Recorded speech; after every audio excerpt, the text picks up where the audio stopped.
तो बच्चा लोग कैसे हो आप सब लोग? बहुत बढ़िया हो गए, ठीक है। सो आज हम अपना नया चैप्टर स्टार्ट करेंगे, that is the neural control and coordination, ठीक है।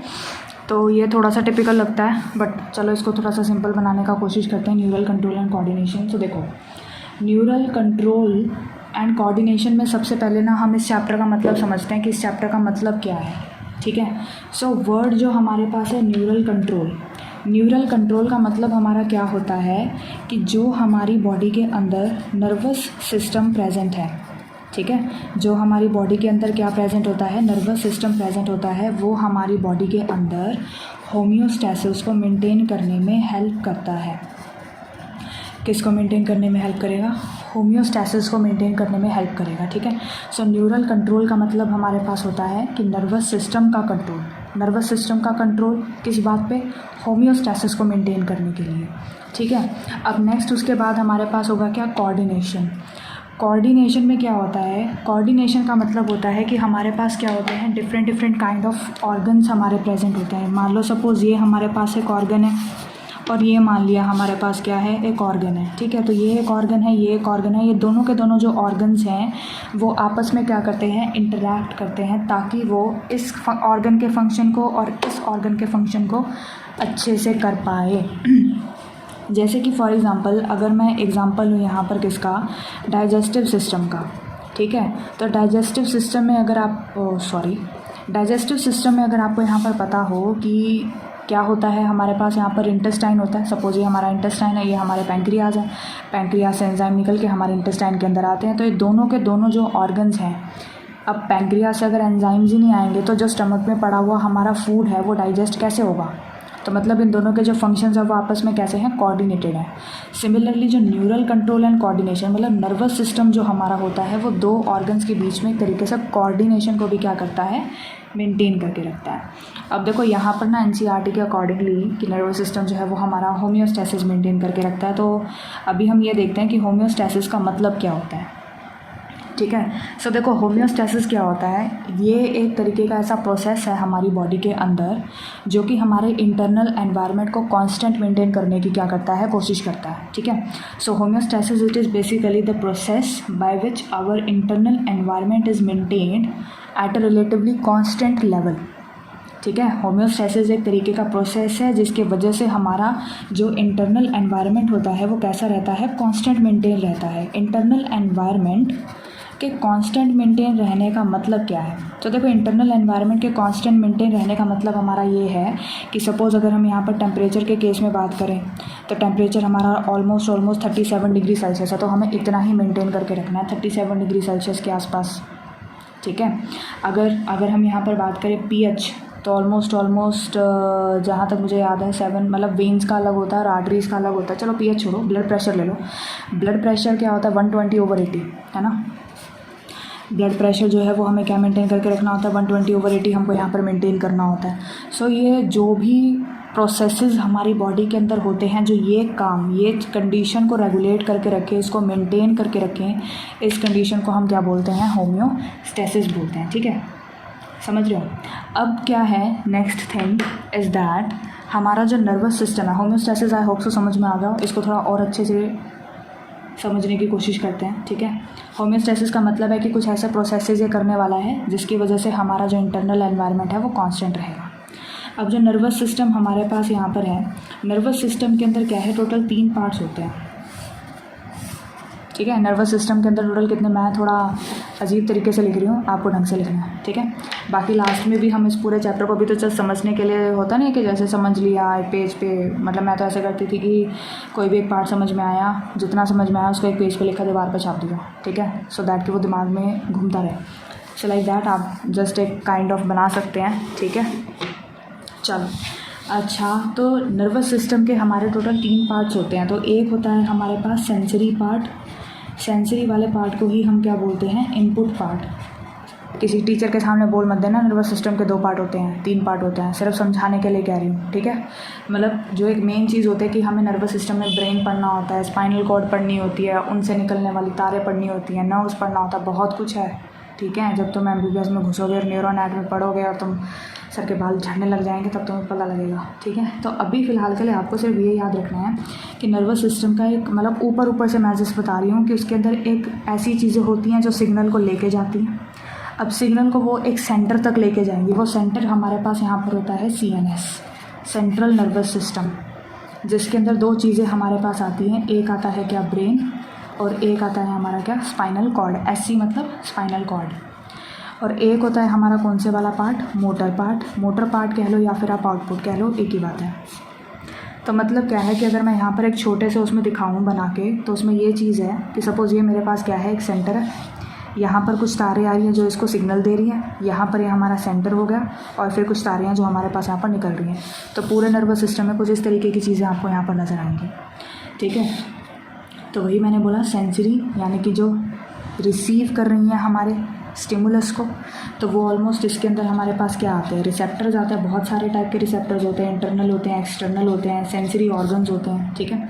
ब्रेन हो गया, स्पाइनल कॉर्ड हो गया। ब्रेन क्या करता है, सो ब्रेन बेसिकली हमारी इन्फॉर्मेशन को कलेक्ट करता है, इट कलेक्ट्स द इन्फॉर्मेशन, और फिर उसको प्रोसेस करेगा कि हाँ मैंने पहला भी ऐसा कुछ देखा था, तो ये वही चीज़ है जो पहले से देखी हुई है, या कोई नई चीज़ है जो देखी हुई है।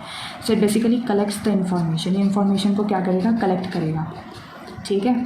फिर उसके बाद हमारा स्पाइनल कॉर्ड। स्पाइनल कॉर्ड क्या मेंटेन करके रखता है, मोस्ट प्रोबेबली रिफ्लेक्सेस। बेटा अगर कहीं पर भी आपको रिफ्लेक्स का मतलब समझ में आ रहा है ना, तो रिफ्लेक्स से रिलेटेड आपको दो चीज़ें हमेशा याद रखनी है, और वो दो चीज़ें हमारी रिफ्लेक्स से रिलेटेड क्या हैं।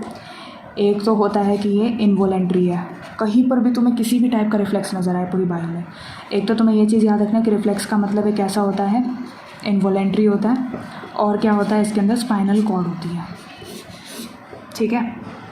रिफ्लेक्सेस तुमको चाहे कहीं पे कोई भी रिफ्लेक्स मिले, उसके अंदर स्पाइनल कॉर्ड इन्वॉल्व रहेगी, और वो कैसा होगा, इनवॉलेंट्री होगा। और मोटर आउटपुट हमारा किसके लिए रिस्पॉन्सिबल होता है, रिस्पॉन्स देने के लिए रिस्पॉन्सिबल होता है, ठीक है, समझ गए। तो रिस्पॉन्स देने के लिए हमारे पास क्या होता है, रिस्पॉन्सिबल होता है। देखो जैसे ना मैं तुम्हें एक एग्जांपल देती हूँ कि ये पर्टिकुलर सारी की सारी चीज़ें, मतलब नर्वस सिस्टम का हम एक एग्जांपल दे रहे हैं कि नर्वस सिस्टम कैसे कैसे हमारी बॉडी किस कंडीशन में है, उसी कंडीशन के हिसाब से हमारी पूरी बॉडी को ढाल देता है कि भाई अब तुम्हारे मतलब जैसे हमारी बॉडी हाइपॉक्सिया में है, मतलब कि ऑक्सीजन की कमी चल रही है, तो हमारा कैसे काम होगा। अगर हम एक्सरसाइज कर रहे हैं तो हमारी बॉडी कैसे वर्क करने लगेगी, उसके हिसाब से मतलब ये क्या करता है, काम करने लग जाएगा। समझ रहे हो बात को। सो देखो जैसे मान लो फॉर एग्जांपल अभी जस्ट मैं ओरली बोल रही हूँ, तो उसको थोड़ा समझने की कोशिश करना कि आप क्या कर रहे हो। सपोज एक्सरसाइज कर रहे हैं, ठीक है, एक्सरसाइज कर रहे हैं, मसल्स को फटाफट से एनर्जी चाहिए, फटाफट से ऑक्सीजन चाहिए। अब वो फटाफट ऑक्सीजन कैसे ले जाएगी भाई, आप अपने लंग्स को बोलो कि फटाफट से इंस्पिरेशन का प्रोसेस करो, फटाफट से आप हवा लो, फटाफट से हवा लोगे, फटाफट से ऑक्सीजन अंदर जाएगा, फटाफट से ऑक्सीजन अंदर जाएगा, चलो वो भी हो गया।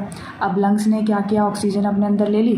फिर आपको पता है कि लंग्स में से हमारे पास क्या निकलती है, पल्मोनरी वेन्स निकलती हैं 4। पल्मोनरी वेन्स हमारी जाएंगी फिर कहाँ पर, राइट एट्रियम के अंदर जाएंगी, जाएंगी कि नहीं जाएंगी, ठीक है। जिन्होंने सर्कुलेटरी सिस्टम पढ़ा है उनको समझ में आ रहा होगा, जिन्होंने नहीं पढ़ा वो सिर्फ आप इतना ध्यान रखिए कि लंग्स के अंदर हमारा जो ब्लड है वो ऑक्सीजनेट हो चुका है, मतलब उसके अंदर ऑक्सीजन ऐड हो चुका है। अब उसको हार्ट के पास जाना है, हार्ट भी फिर क्या करेगा, जल्दी जल्दी पंपिंग करने लगेगा, जल्दी जल्दी पंपिंग करेगा सो दैट कि फटाफट से ब्लड निकले और फटाफट से वो मसल्स के पास जाए। समझ रहे हो बात को। तो देखो नर्वस सिस्टम को पता लगा कि बॉडी एक्सरसाइज कर रही है, उसी के हिसाब से उसने लंग्स के फंक्शन को मॉड्यूलेट करा, उसी के हिसाब से उसने हार्ट के फंक्शन को भी मॉड्यूलेट करा।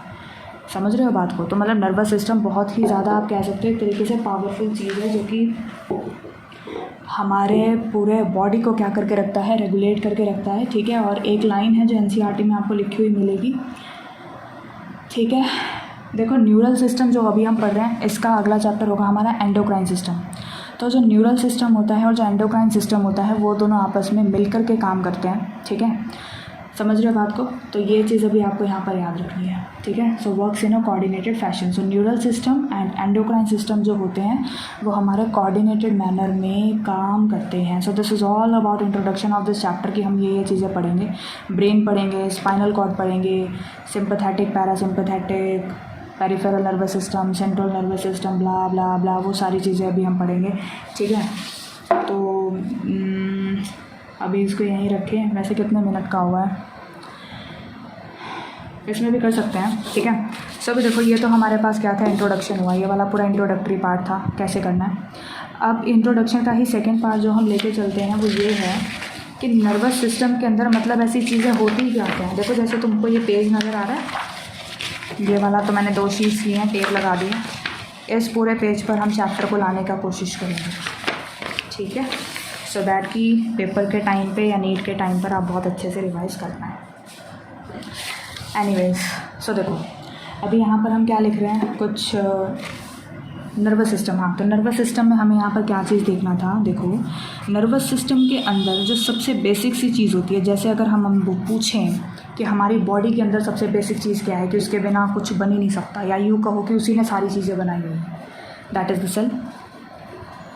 ठीक है, हमारी ये बॉडी है, प्यारी सी बॉडी है, ठीक है, लड़कों के चलो डोले से उठा दिए मैंने, ठीक है, सो मतलब ये इसी जी लग रहा है ना, कोई बात नहीं ठीक है। सो यहाँ पर अभी हमारे पास क्या है, ये स्पाइक्स। सो बेसिकली क्या है कि हमने पूछा बॉडी से कि बताओ बेटा बॉडी में ऐसी क्या चीज़ इंपॉर्टेंट है जिसके बिना आपकी बॉडी अधूरी है, अधूरी को या पूरी ही नहीं है। So this is what, cell. ऐसे ही मैंने नर्वस सिस्टम के पास जाके पूछा बताओ बेटा आपके पास ऐसी क्या चीज़ है जिसके बिना आप अधूरे हो या आपका कोई वजूद नहीं है, ठीक है। तो इसका आंसर था neuron. Neuron, it is a kind of highly specialised cell, ठीक है, स्पेशलाइज्ड नहीं, it is highly specialised cell. It is a kind of cell but highly specialised. आपको ये वर्ड पे फोकस करना है, ठीक है। It is a kind of a cell, ये एक तरीके का सेल ही है लेकिन हाईली स्पेशलाइज्ड है, समझ रहे हो। तो इसका स्ट्रक्चर हम पढ़ेंगे। अभी जस्ट हम ये पढ़ने की कोशिश करते हैं कि जो हमारी डिफरेंट मतलब जैसे एनिमल किंगडम के अंदर नहीं पढ़ते हैं, एनिमल किंगडम तो वैसे लास्ट में पढ़ने का चैप्टर होता है, बट स्टिल एक आइडिया थोड़ा बहुत 10th क्लास से होगा कि एनिमल किंगडम के अंदर हम डिफरेंट पॉरीफेरा, सिलेंट्रेटा, निटिनोफोरा, वो सारी की सारी चीज़ें पढ़ते, तो हम उनके अंदर देखते हैं कि कैसे नर्वस सिस्टम का भी साथ साथ एवोल्यूशन हुआ। कि हम पॉरीफेरा से पूरा मैमेलिया तक आएंगे तो हम देखेंगे कि नर्वस सिस्टम का जो ऑर्गेनाइजेशन है वो कैसे कैसे चेंज होता आ रहा है, और फिर हमारे अंदर ये चीज़ आ गई। एक्चुअली हमारे अंदर नहीं आई है, हमसे पहले भी बहुत ऑर्गेनिजम्स के अंदर है, बट उनके अंदर सिर्फ यही थी। या यूँ कहो जैसे मान लो ये मेरे पास क्या है, एक न्यूरॉन मैंने रिप्रेजेंट किया हुआ है। कुछ ऑर्गेनिजम्स के अंदर जस्ट न्यूरॉन्स के गुच्छे बने हुए थे, कुछ ऑर्गेनिजम्स के अंदर क्या हुआ, न्यूरॉन से बन के ब्रेन बन गया, लेकिन उनके पास नर्व्स नहीं होंगी मे बी, समझ रहे बात को। तो मतलब हम काइंड ऑफ एवोल्यूशन पढ़ेंगे अभी हम यहाँ पर। सो देखो सबसे पहले जो हमारे पास यहाँ पर एनिमल किंगडम में से जो सबसे पहला नंबर जिसका आता है दैट इज़ पॉरीफेरा। शायद नाम अभी अजीब लगे बट याद कर बार बार देखोगे तो याद हो जाएगा, ठीक है। सो पॉरीफेरा, फिर उसके बाद में हमारे पास यहाँ पर आएगा क्या, सिलेंटेरेटा, फिर उसके बाद हमारे पास आएगा टीनोफोरा, देन प्लेटीहेल्मिन्थेस,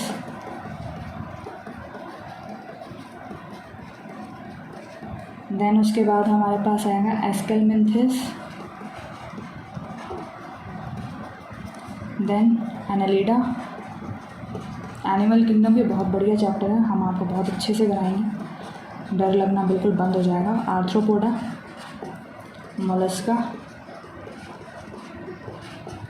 फिर इकाइनोडर्मेटा,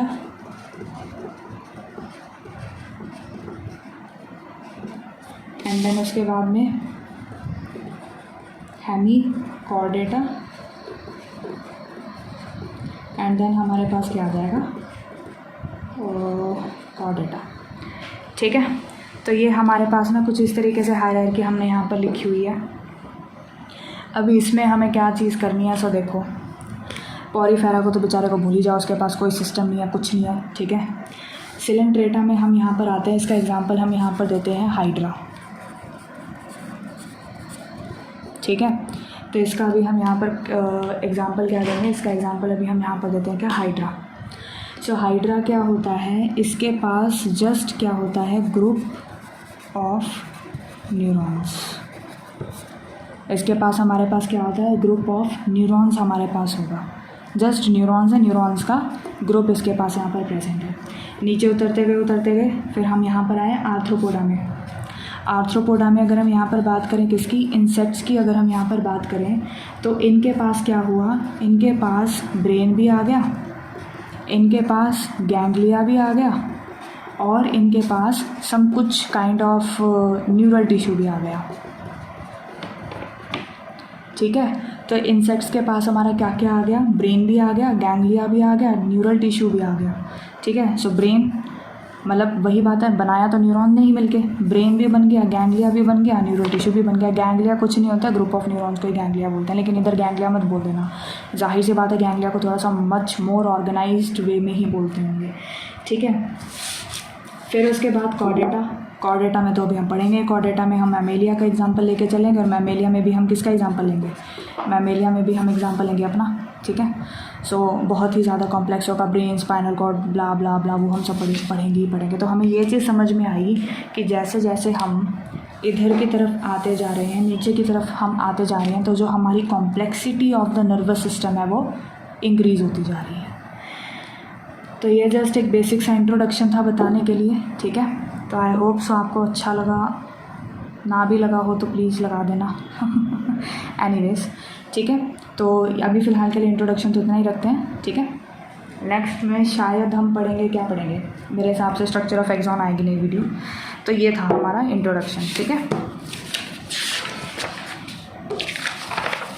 तो this was all about introduction of the nervous system, neural control and coordination. और बच्चा लोग पढ़ते रहो, टेंशन मत लो, स्ट्रेस मत लो, ठीक है। तो don't stress, just be relaxed, ठीक है। पढ़ते रहो आराम से। Bye bye.